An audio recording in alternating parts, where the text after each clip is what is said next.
Hi,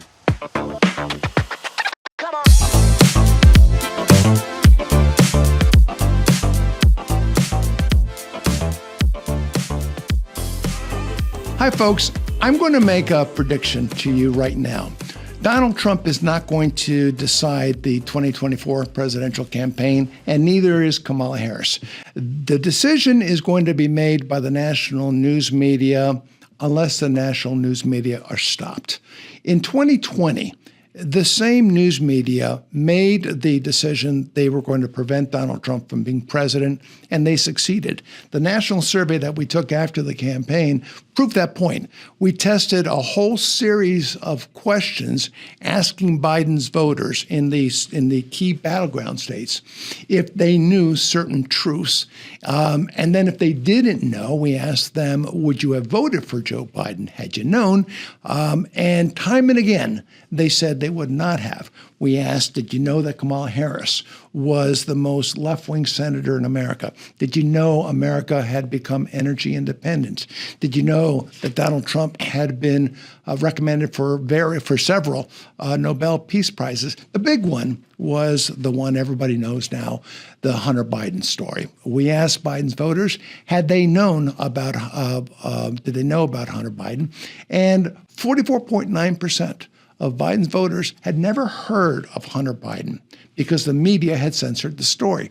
We asked them, had you known about the story, would you have voted for them? 9.4% of Biden's voters would not have voted for Joe Biden had they simply known the existence of that laptop, meaning Donald Trump would have won one of the biggest landslides in the history of the United States in 2020. Okay, so are the media doing it again? I'm going to suggest to you folks that they are. With the addition of Governor Tim Walz, we now have unquestionably the most radical ticket in the history of the Republic that has presented itself to the American people for a vote in November. There's no question about that, and I can prove that in a second. But the question is America prepared, and is America wanting the most radical ticket in the history of America? And if America wants that, America should have the ability to vote for that. And that's democracy, whether I like it or you like it or not. But here's the reality. The Democrats know that America does not want the most radical left-wing ticket in American history, and neither do the national news media. So the solution is to present Kamala Harris as a centrist and to present Tim Walz as a centrist to the American people. So I'm going to first ask you to tell me what you think of Tim Walz. I'm going to give you some of the positions he's taken. And you ask yourself just how moderate this man might be. Look at his economic policy. When he became governor, he immediately proposed a 70% tax hike on gasoline in Minnesota that would make it the fourth most expensive gas state, highest taxed gas state in America. When he was in Congress, he supported Biden's massive Build Back Better initiative that cost the American people $2.2 trillion. He supported the American Rescue Plan that cost the American people $1.9 trillion. And he supported the Inflation Reduction Act, which, by the way, had nothing to do with reducing inflation, but instead was just pushing another Green New Deal. And that cost the American people $800 billion. That would make this guy one of the highest spenders in the United States, which tells you something. Immigration. What's his position there? He supports making Minnesota a sanctuary state. He also signed into law a bill that would make illegals eligible for driver's licenses, in-state college tuition, and free health care. You don't get more left-wing than that. Let's try public safety. He was governor during the George Floyd riots. It took him days before he decided to send in the National Guard. His daughter openly supported the riots on social media and even leaked law enforcement movements to the protesters. And what's one of the ramifications of that? by also supporting defunding the police, which Waltz did, murders are up now 73% in the state of Minnesota. Second Amendment. Waltz proposed a ban on assault weapons. Let's try climate change. He is in favor of making Minnesota 100% renewable electricity by 2040, also supporting California's radical emission standards. You don't get more left-wing than that. Let's try another one. Let's try, how does he feel about religion? During the COVID lockdowns, Waltz shut down churches across the state. He opened the Mall in the America and casinos before he allowed churches to reopen. And then let's try a couple more. Abortion. He doesn't get more extremist than this. In 2023, he signed a law that removed any limitations for abortions in Minnesota. In other words, abortion for anyone at any time for any reason. He also supported in 2023 a bill that legalized infanticide by taking away protections for babies who were born after a botched abortion. You cannot get more extremist on abortion than that, folks. Finally, gender wars. Tim Waltz turned Minnesota into, just like he did with illegal immigration, he turned it into a transgender sanctuary state. Now, what does that mean?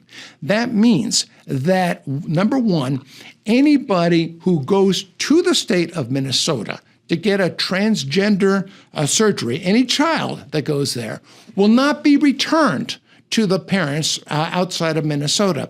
Secondly, and this one's even more, to me, ghastly, the state in Minnesota is allowed to take away a child from parents who disapprove of gender affirming, I love that. It's called physical mutilation. When a parent does not want to allow their 10-year-old child to mutilate his or her body, the state has a right to take that child away from the parents. That's Tim Waltz's position. Now, I would submit to you, folks, that you just don't get more extremist as a candidate than that. Now I want you to listen to how the media, the national news media, are presenting him to the American people. Here's George Stephanopoulos on ABC.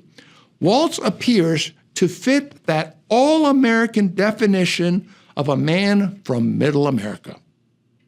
Here is senior White House correspondent Jonathan Karl from ABC. I want you to listen to these words. He does have a record in Congress as a very moderate Democrat. He had a pretty moderate record. He was viewed as a moderate. He will appeal, have a more personal connection to some of those moderate voters. He has a proven ability to do well with rural, moderate, even conservative voters. NBC White House correspondent Gabe Gutierrez. Waltz served in Washington for 12 years, establishing himself as a moderate Democrat. He ran for governor in 2018, winning in a landslide. ABC News contributor Amanda Renteria. He is a centrist. To say he's the most liberal congressman, which I'm sure you're going to hear, is just not true. Finally, MSNBC contributor and former Democrat Senator Claire McCaskill. She said, the idea that Tim Waltz is some lefty is just not true in reality. He is definitely somebody who is absolutely more moderate than people are giving him credit for right now.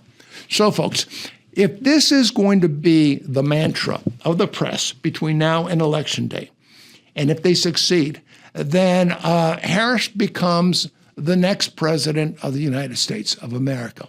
If they tell the truth about the voting record, the real voting record, and only the truth, only the real voting record of Kamala Harris and Tim Waltz, I don't think it'll happen. I suspect that Donald Trump would win in a landslide. So look for the media to be as dishonest as they've ever been, perhaps more dishonest than they've ever been, because they despise Donald Trump and they'll do anything to defeat him. But more to the point, if those two get into the White House, those are the candidates that the news media want. They're the ones that they're pulling for.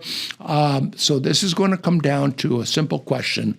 Will the radical news media get their candidate in, or will America see through what the radical news media are doing?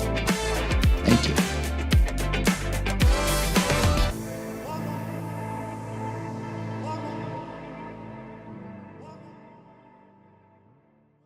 I want to invite you as my guest on a very special, once-in-a-lifetime, 7-day post-election cruise in the Caribbean.